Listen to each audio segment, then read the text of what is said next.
सुन।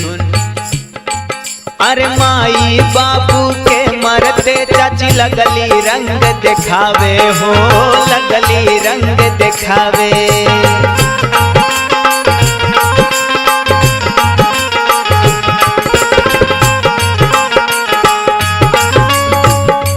अरे गुनहुन भाई से घरवा के पूरा काम करावे हो, पूरा काम करावे।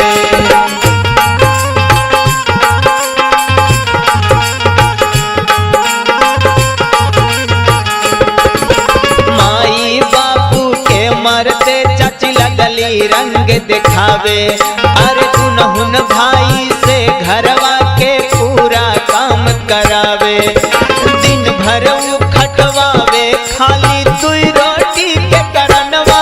बैरी भइल मोर घर के खान तनवा माई रे, यही करनवा जोगी भइले दुनु ललनवा माई रे।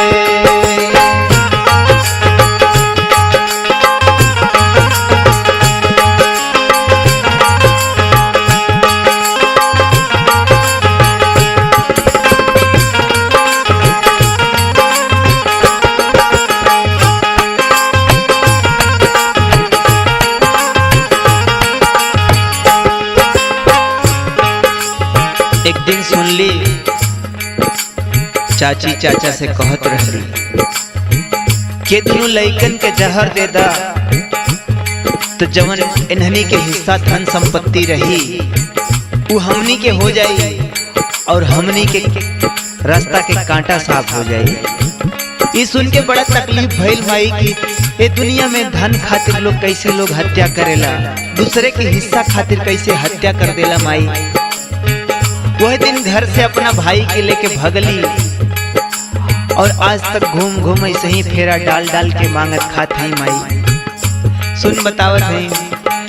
अरे एक दिन सुनली चाचा चाची के बतिया बड़ भारी हो, उनकर बतिया भारी।